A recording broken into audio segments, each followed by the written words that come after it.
Hey everybody, welcome back to our channel. In this video we have to learn some daily used English sentences that we are translating from Telugu to English which we used in daily life. So let's get started.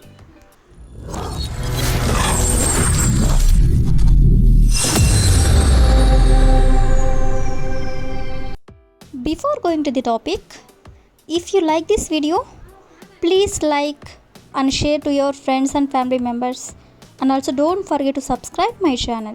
Okay, coming to the topic, ఈ రోజు వీడియోలో మనం నువ్వు నన్ను పట్టించుకోవు లేదా అతను నన్ను పట్టించుకోడు లేదా వాళ్ళు నన్ను పట్టించుకోరు ఇలాంటి సెంటెన్సెస్ని మనం చాలా సందర్భంలోనే యూజ్ చేస్తూ ఉంటాం కదా.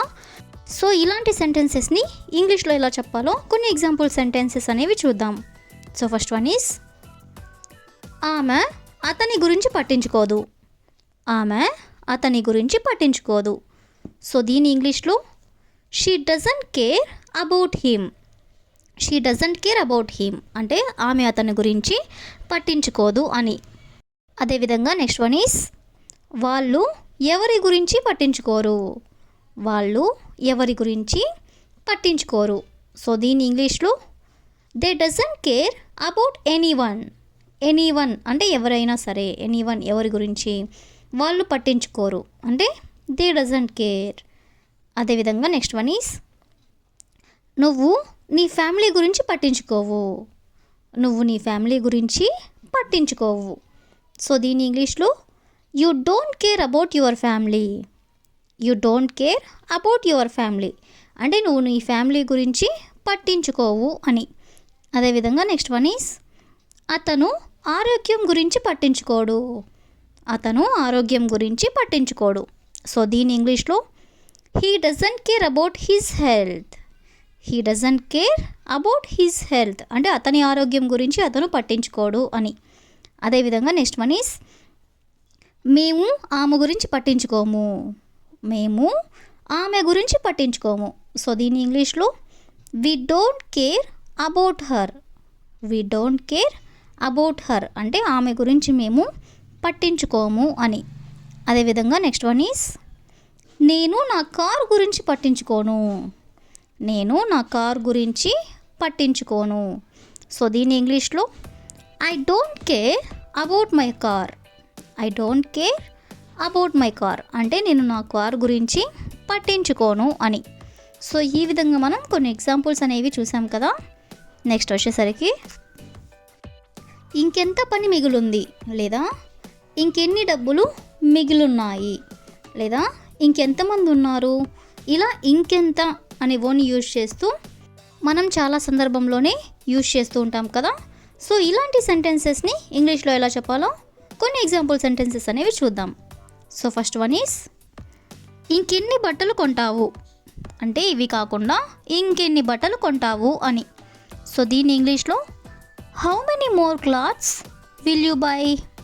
How many more clothes will you by అంటే ఇంకెన్ని బట్టలు నువ్వు కొంటావు అని. అదేవిధంగా నెక్స్ట్ వన్ ఈస్, ఇంకెంత డబ్బులు ఖర్చు పెడతావు. ఇంకెంత డబ్బులు ఖర్చు పెడతావు. సో దీని ఇంగ్లీష్లో how much more money will you spend. How much more money will you spend అంటే ఇంకెంత డబ్బులు నువ్వు ఖర్చు పెడతావు అని. అదేవిధంగా నెక్స్ట్ వన్ ఈస్, ఇంకెంతమంది స్నేహితులు ఉన్నారు అంటే వీళ్ళు కాకుండా ఇంకెంతమంది నీకున్నారు అని ఇలా అడుగుతూ ఉంటారు కదా.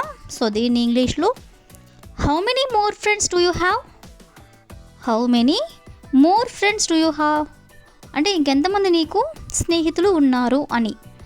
అదేవిధంగా నెక్స్ట్ వన్ ఈస్, ఇంకెన్ని పుస్తకాలు చదువుతావు అంటే ఇవి కాకుండా ఇంకెన్ని పుస్తకాలు చదువుతావు అని. సో దీని ఇంగ్లీష్లో how many more books will you read. How many more books will you read అంటే ఇంకెన్ని పుస్తకాలు చదువుతావు అని. అదేవిధంగా నెక్స్ట్ వన్ ఈస్, ఇంకెంత ఇస్తావు. ఇంకెంత ఇస్తావు అని చెప్పాలనుకున్నప్పుడు how much more will you give. How much more will you give అంటే ఇంకెంత ఇస్తావు అని. అదేవిధంగా నెక్స్ట్ వన్ ఈస్, ఇంకెన్ని గిఫ్ట్స్ తెస్తావు అంటే ఇవి కాకుండా ఇంకెన్ని గిఫ్ట్స్ తెస్తావు అని ఇలా అంటూ ఉంటారు కదా. సో దీన్ని ఇంగ్లీష్లో how many more gifts will you bring. How many more gifts will you bring అంటే ఇంకెన్ని గిఫ్ట్స్ తెస్తావు అని. So the last example is ఇంకెంత పని మిగిలింది అంటే ఇంకా చేయాల్సిన పని ఇంకెంత పని మిగిలింది అని. సో దీని ఇంగ్లీష్లో how much more work is left, how much more work is left అంటే ఇంకెంత పని మిగిలింది అని. సో ఈ విధంగా మనం ఇంకెంత ఇంకెన్ని అని వర్డ్స్ని యూజ్ చేసుకొని కొన్ని ఎగ్జాంపుల్స్ అనేవి చూసాం కదా.